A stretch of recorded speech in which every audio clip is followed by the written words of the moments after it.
Good morning to all science. आज हम लोग नर्स इक्वेशन पर बेस्ड न्यूमेरिकल्स की बात करेंगे बेटा। इससे पहले मैं आप लोगों को नर्स इक्वेशन ड्राइव करके बता चुकी हूँ। इसके अलावा मैं आप लोगों को सेल रिप्रेजेंटेशन का तरीका भी बता चुकी हूँ। ठीक है, तो फिलहाल हम लोग न्यूमेरिकल्स की बात करेंगे। हमने आपका सबसे पहला एग्जाम्पल उठाया है। आपकी बुक में इस एग्जाम्पल को बामुश्किल बेटा 2 लाइन में सॉल्व किया गया है, बट 3 नंबर के लिए ये बहुत बहुत और बहुत ज़्यादा इंपॉर्टेंट है और इसको हम 2 लाइन में सॉल्व नहीं कर सकते। और मैं पहले भी आपको कई बार बता चुकी हूँ कि एनसीईआरटी से सिर्फ और सिर्फ क्वेश्चंस को उठाना आसान है, लेकिन अगर हम उसके सॉल्यूशंस की बात करें तो फिर वो हमें समझ में नहीं आते हैं। तो फिलहाल आपको जो है वहाँ पर एक इक्वेशन दी गई है, जिस इक्वेशन को मैंने यहाँ पर नोट किया है और आपसे कहा गया है कि आपको इस इक्वेशन को सेल रिप्रेजेंटेशन करना है। इसका आपको ई सेल की वैल्यू फाइंड आउट करनी है, जबकि आपको ई नॉट सेल की वैल्यू 3.17 वोल्ट जो है वो क्वेश्चन में गिवन है। ठीक है, हालांकि आपको ई नॉट सेल की वैल्यू जो है क्वेश्चन में गिवन है, बट फिर भी क्योंकि हमारा फर्स्ट क्वेश्चन है और ज़रूरी नहीं कि आपको ई नॉट सेल की वैल्यू गिवन हो, तो मैं आपको ई नॉट सेल भी फाइंड आउट करके दिखाना सिखाऊंगी। हालांकि ये जो चीज़ है इसको आप लोग 11th क्लास में पढ़ चुके हैं। ठीक है, इसलिए मैंने बार बार 11th क्लास में कहा था कि बेटा ये टॉपिक्स बहुत ज़्यादा इंपॉर्टेंट है, 12th में बहुत काम आएंगे, तो एक बार आप वहाँ से भी उसको रिमाइंड कर सकते हैं। ठीक है, तो फिलहाल हम लोग यहाँ पर बात करेंगे कि पहले हम सेल रिप्रेजेंटेशन की बात करेंगे। तो सेल रिप्रेजेंटेशन के लिए मैं सबसे पहले जो है यहाँ पर बात करूँगी जो आपको इक्वेशन दे रखी है उसकी। तो फिलहाल हम लोग सॉल्यूशन डालेंगे और यहाँ पर हम लोग बात करेंगे सबसे पहले सेल रिप्रेजेंटेशन की। तो सेल रिप्रेजेंटेशन में हम लोग क्या करते हैं कि ऑक्सीडेशन का हाफ पेयर जो है हम लोग यूज़ करते हैं। तो अब हमें कैसे पता चलेगा कि ऑक्सीडेशन कहाँ है और रिडक्शन कहाँ है, तो मैं आपको बहुत हल्का सा यहाँ पर बता देती हूँ।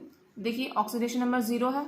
अगर मैं यहाँ पर बात करूँगी ऑक्सीडेशन नंबर प्लस का 1, ऑक्सीडेशन नंबर प्लस का 2 एंड ऑक्सीडेशन नंबर 0, क्योंकि Mg की ऑक्सीडेशन स्टेट 0 से +2 में जा रही है, तो दैट मीन्स ऑक्सीडेशन हो रहा है। और हम लोगों ने आपको बताया था loan, that means left side हमेशा ऑक्सीडेशन होता है, जो कि हमेशा एनोड पर होता है, बट फिलहाल हमारा काम LO से चल जाएगा। तो यहाँ पर लेफ्ट साइड में ऑक्सीडेशन हो रहा है। आपको मैंने यहाँ पर ये भी चीज़ बताई थी कि आपको फिजिकल जो स्टेट है वो चीज़ मेंशन करनी है, और अगर आपको आयनिक फॉर्म में है तो आपको उसका कंसंट्रेशन जो है उसको भी मेंशन करना है। तो 0.130 capital M, then salt bridge, then right side जो है हम लोग रिडक्शन का जो हाफ कपल होता है उसको लिखते हैं Ag पॉजिटिव, जिसका कंसंट्रेशन आपको 0.0001 capital M, then product side Ag solid. ठीक है, मेरे ख्याल से किसी को इसमें कोई दिक्कत नहीं होनी चाहिए बेटा। आप जितनी प्रैक्टिस करेंगे उतना ज़्यादा बेहतर रहेगा। ठीक है, फिलहाल हम लोग यहाँ पर बात करते हैं ई सेल की। तो ई सेल के लिए हम लोग जानते हैं by Nernst equation. Nernst equation क्या कहती है?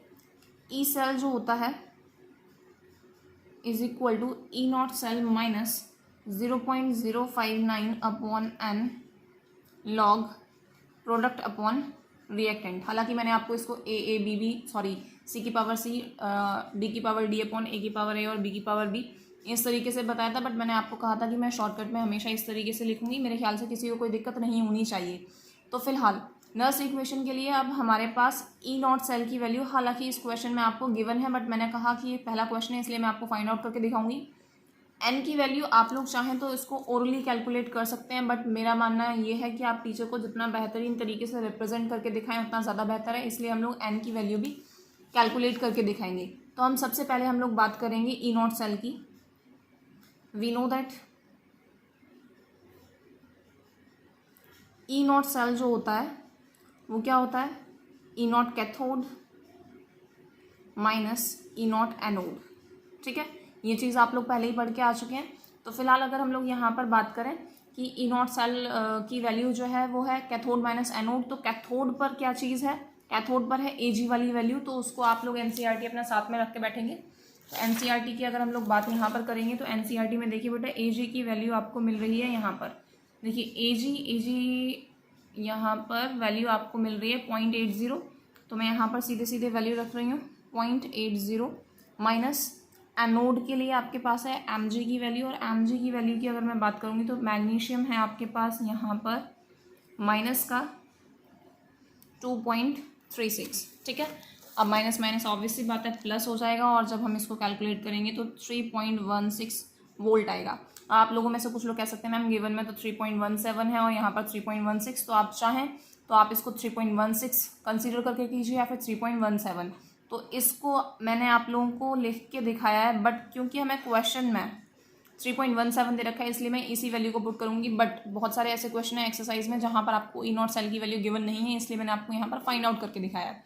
फिलहाल हम लोग एन की बात करेंगे, जहाँ पर N is equal to number of electron cancelled in a balanced chemical equation होता है। तो फिलहाल हम लोग यहाँ पर बात करेंगे ऑक्सीडेशन हाफ कपल की। तो अगर हम ऑक्सीडेशन हाफ कपल की बात करें बेटा, तो दैट मीन्स ये है कि Mg कन्वर्ट हो रहा है Mg डबल पॉजिटिव में +2 इलेक्ट्रॉन। आई थिंक किसी को कोई दिक्कत नहीं होनी चाहिए। हम लोग बात करेंगे रिडक्शन की, और रिडक्शन की अगर हम लोग बात करेंगे तो I think Ag positive convert हो रहा है Ag में, ठीक है, +1 इलेक्ट्रॉन। आई थिंक किसी को कोई दिक्कत नहीं, यहाँ पर 2 है तो दैट मीन्स हमें 2 का मल्टीप्लाई करना पड़ेगा। तो 2 इलेक्ट्रॉन्स +2 Ag पॉजिटिव कन्वर्ट हो रहा है 2 Ag में। और अगर हम लोग ओवरऑल इक्वेशन की बात करेंगे तो ओवरऑल इक्वेशन हमारे पास क्या आएगी, यहाँ पर से ये कट गया तो यहाँ पर से हमें n की वैल्यू 2 आ गई, कोई दिक्कत नहीं है। देखें Mg +2 Ag पॉजिटिव कन्वर्ट हो रहा है Mg डबल पॉजिटिव +2 Ag। आप में से बहुत सारे लोग ऐसा कह सकते हैं मैम हमें इक्वेशन को बैलेंस करने की क्या ज़रूरत थी, इक्वेशन तो हमारे पास ऑलरेडी बैलेंस्ड थी। तो बेटा ये ज़रूरी नहीं कि आपको हमेशा बैलेंस्ड इक्वेशन मिले, और मैं आपको बता चुकी हूँ कि इस क्वेश्चन में मैं आपको हर चीज़ समझाऊंगी। एक्सरसाइज में जितने भी टाइप के क्वेश्चन हैं उसको मैं इसी तरीके से समझाऊंगी, ठीक है। तो इस क्वेश्चन की हेल्प से मैं उन सभी क्वेश्चंस को ले रही हूँ जिससे कि आपको उन क्वेश्चंस को करने में कोई भी दिक्कत ना हो। तो आपको n की वैल्यू आ गई। तो फिलहाल दोबारा से हम लिखेंगे by Nernst equation. We know that E cell is equal to E naught cell -0.059 upon n log product upon reactant, ठीक है। मैं यहाँ पर प्रोडक्ट अपॉन रिएक्टेंट लिख रही हूँ, बट मैं आप लोगों को एडवाइस दूंगी बेटा कि आप लोग वही C की पावर C D की पावर D वाला फॉर्मूला यूज़ करें। तो फिलहाल 3.17 -0.059 अपॉन n की वैल्यू जो है वो हमारे पास 2, जो कि हम लोगों ने फाइंड आउट कर लिए, लॉग। अब हम वैल्यूज़ को पुट करेंगे बेटा, थोड़ा सा ध्यान से देखेंगे। प्रोडक्ट की साइड देखेंगे, Mg डबल पॉजिटिव के कंसनट्रेशन Ag और इसकी पावर 2 होगी। रिएक्टेंट में बात करेंगे हम लोग Mg और Ag सिंगल पॉजिटिव की पावर 2 होगी, क्योंकि हम लोग जानते हैं कि सॉलिड स्टेट में, दैट मीन्स Mg जो कि सॉलिड स्टेट में है और Ag जो कि सॉलिड स्टेट में है, इनकी कंसंट्रेशन क्या होगी, 1 होगी। तो हम लोग यहाँ पर क्या करेंगे, इसको हम लोग यहाँ पर लिखते हैं कि हमारे पास E cell is equal to बचेगा 3.17 माइनस 0.059 अपॉन 2 लॉग। देखिए हमारे पास क्या बचा है, Mg डबल पॉजिटिव की कंसंट्रेशन जिस पर कोई पावर नहीं है और Ag सिंगल पॉजिटिव का होल स्क्वायर। यहाँ तक किसी को कोई भी दिक्कत नहीं होनी चाहिए, ठीक है। 3.17 माइनस 0.0295। जैसे जैसे आप एक्सरसाइज सॉल्व करेंगे तो आप लोग पाएंगे कि 70% क्वेश्चन में n की वैल्यू 2 है, बट 70% क्वेश्चन में। और बच्चे अधिकतर क्या गलती करते हैं, मैम 2 नहीं गलती आ रही है और हम बिना सोचे समझे 2 लिख देते हैं। तो ऐसी गलती ना करें, इसीलिए मैं आप लोगों से कहती हूँ कि शॉर्टकट मारने से बेहतर है कि n की वैल्यू जो है वो फाइंड आउट कर लें, ठीक है। तो फिलहाल अगर n की वैल्यू 2 आती है तो फिर वो कैलकुलेट करके 0.0295 आता है, वो आप लोगों को कैलकुलेशन के साथ साथ आदत पड़ जाएगी उस चीज़ की। फिलहाल लॉग बेटा Mg डबल पॉजिटिव की कंसंट्रेशन की अगर मैं बात करूँगी तो Mg डबल पॉजिटिव की कंसंट्रेशन आपको क्वेश्चन में दे रखी है 0.130, ठीक है। और अगर Ag पॉजिटिव की कंसंट्रेशन की अगर मैं बात करूँगी तो 0.0001 का होल स्क्वायर। तो यहाँ पर बेटा आपको होल स्क्वायर दे रखा है। और एक चीज़ ध्यान रखिएगा, बच्चे अक्सर ज़ीरो को कैलकुलेट करने में, ज़ीरो को काउंट करने में बहुत ज़्यादा दिक्कत कर जाते हैं, कभी कभी गड़बड़ हो जाती है, आता जाता क्वेश्चन हाथ से निकल जाता है, ठीक है। तो फिलहाल मैं यहाँ पर बात करूँगी 3.17 माइनस 0.0295 लॉग, क्योंकि मैं चाहूँगी कि आप लोग यहाँ पर कोई शॉर्टकट अप्लाई ना करें, इसलिए मैं तो भाई बच्चों वाला ये तरीका अप्लाई करूँगी कि भाई हम तो ऐसा भी कर सकते हैं, ठीक है। या फिर हम लोग यहाँ पर इसके आगे एक 0 भी तो लगा सकते हैं, कोई फ़र्क नहीं है, जैसे आप चाहें। अब मैं इस टर्म को बार बार पूरा नहीं लिखूंगी, मैं यहाँ पर से सिर्फ और सिर्फ लॉग उठा रही हूँ, ठीक है। आप लोग इस टर्म को अपने आप लिखेंगे, क्योंकि हमें लॉग लेना होता है। तो मैं आपको बता चुकी हूँ बेटा, लॉग जो है 11th क्लास में जब मैंने आपको समझाया था, तो सबके अपने अपने अलग अलग तरीके होते हैं। मैं आपको जो लॉग टेबल के थ्रू सिखाती हूँ, तो मैं वहाँ पर आपको सिखाती हूँ कि आप लोगों को क्या करना है, उसको स्टैंडर्ड में कन्वर्ट करना है, देन आप लोगों के लिए ज़्यादा आसान रहेगा, ये मेरा मानना है, ठीक है। बाकी आप लोग चाहें जैसा आप लोगों को सही लगे आप ऐसा कर सकते हैं, ठीक। अब हम लोग यहाँ पर बात करेंगे तो 1.30 इंटू 10⁻⁴, ध्यान दें कितना आएगा, हम लोग पॉइंट को इधर शिफ्ट कर रहे हैं तो फिर माइनस का 1 आएगा, ठीक है। किसी को कोई दिक्कत नहीं। और अगर आप लोग चाहें तो यहाँ से कर सकते हैं, अदरवाइज आप चाहें तो सीधे सीधे यहाँ से कर सकते हैं। तो मैं यहाँ से करती हूँ 1, 2, 3 और 4। मैं यहाँ पर 1 इंटू 10⁻⁻⁴ करना चाहती हूँ, इसका होल स्क्वायर। मेरे ख्याल से किसी को कोई भी दिक्कत नहीं होनी चाहिए। तो लॉग 1.30 इंटू 10⁻⁻1, 1 इंटू 10⁻⁻8, किसी को कोई दिक्कत नहीं। यहाँ पर आगे देखेंगे लॉग 1.30 इंटू 10⁻⁻1 प्लस का 7। पावर्स ऊपर नीचे कैसे होती हैं, साइन एक्सचेंज कैसे होता है, ऐसा आप लोगों ने आई थिंक 8th क्लास की मैथ्स में पढ़ लिया है। सॉरी बेटा, यहाँ पर -8 होगा, 8 होगा, ठीक है, सॉरी।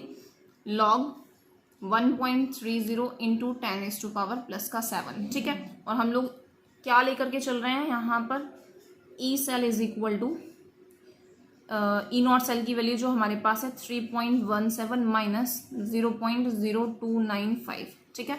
और यहाँ पर ऐसा कुछ चल रहा है, ठीक। अब हम लोग जानते हैं कि लॉग में अगर कुछ चीज़ मल्टीप्लाई में होती है तो फिर वो चीज़ क्या हो जाती है, प्लस में हो जाती है। मेरे ख्याल से यहाँ तक किसी को कोई भी दिक्कत नहीं होनी चाहिए। तो अब हम लोग यहाँ पर बात करेंगे 3.17 माइनस 0.0295 लॉग 1.30 प्लस लॉग 10⁻⁷, ठीक है। अब बच्चे अक्सर करके क्या करते हैं, बोर्ड मार्क्स भूल जाते हैं, पहले इसको माइनस कर देते हैं, देन मल्टीप्लाई वाली चीज़ होती है। बेटा आपका क्वेश्चन यहाँ पर आकर के गलत हो जाएगा, आपका हाफ मार्क्स जो है कैलकुलेशन का चला जाएगा। इसलिए ध्यान रखें कि पहले आपको मल्टीप्लाई करना है, ठीक है। तो लॉग 1.30 का मतलब है कि आपको क्या करना है, 13 को जो है 13 का 0 में देखना है। तो देखते हैं लॉग टेबल निकाल के, 13 का 0 में देखेंगे बेटा, तो 13 का 0 में 1139। और ध्यान रखें लॉग वाला, बच्चे अक्सर करके ये गलती कर देते हैं, लॉग का देखना होता है तो उसको एंटी लॉग में देख देते हैं और एंटी लॉग के को लॉग में। तो लॉग की टेबल में देखेंगे 13 का 0 में देखना है, तो वैल्यू आ जाएगी आपके पास 1139, ठीक है। तो देखें 1139 है आपके पास में वैल्यू 1139। और अगर आपको आपकी 11th क्लास थोड़ी सी याद है तो फिर हमने आपको बताया था कि पॉइंट हम लोग यहाँ पर जो है रखते हैं प्लस। मैं यहाँ पर डायरेक्टली यूज़ करूँगी, वैसे आप लोग चाहें तो आपको पता होना चाहिए log 10 की पावर n जो है वो n होता है, या फिर मैं यहाँ पर ये कहूँ कि पावर जो है आगे आ जाएगी तो 7 log 10 और log 10 की वैल्यू 1, ठीक है। तो यहाँ पर वैल्यू आ जाएगी 7। आई थिंक किसी को कोई दिक्कत नहीं होनी चाहिए। देन देखें फटाफट 3.17 माइनस 0.0295 7.1139, ठीक है। अब आपको पहले क्या करना है, इसका मल्टीप्लाई इससे कीजिए और देन माइनस कीजिए। और प्लीज़ ये बिल्कुल मत सोचिएगा कि मैम एक काम करते हैं पॉइंट्स यहाँ पर पॉइंट जो है 0.2 ले लेते हैं, यहाँ पर 0.11 ले लेते हैं और बाकी सब कुछ को एज इट इज़ छोड़ देते हैं। बेटा इस चैप्टर में ये चीज़ बिल्कुल नहीं चलेगी। आप लोग जानते हैं कि लॉग में आपको पॉइंट के बाद 4 डिजिट तक आप लोगों को ध्यान रखना पड़ता है, तो आप लोगों को इस चीज़ का ध्यान रखना है, ठीक है। आपको जितना भी आंसर आएगा वो जो आंसर आएगा वो वोल्ट में होगा, तो यही जो है आपके एग्जैक्ट जो आंसर होगा वो होगा, ठीक है। कैलकुलेशन के लिए मैं दोबारा से कहूँगी कि प्लीज़ कोई भी बच्चा कैलकुलेटर यूज़ ना करे तो ज़्यादा बेहतर रहेगा, बाकी आप लोगों की इच्छा है, ठीक है। और वैसे मैं उम्मीद करती हूँ कि आपको ये बिल्कुल ढंग से समझ में आया होगा। बेटा बहुत बहुत बहुत बहुत और बहुत ज़्यादा इंपॉर्टेंट है, इसलिए कोई भी बच्चा इसको हल्के में बिल्कुल नहीं लेगा। और जहाँ पर भी कुछ भी दिक्कत है तो फिर आप लोग मुझसे पूछ सकते हैं। Okay, thank you.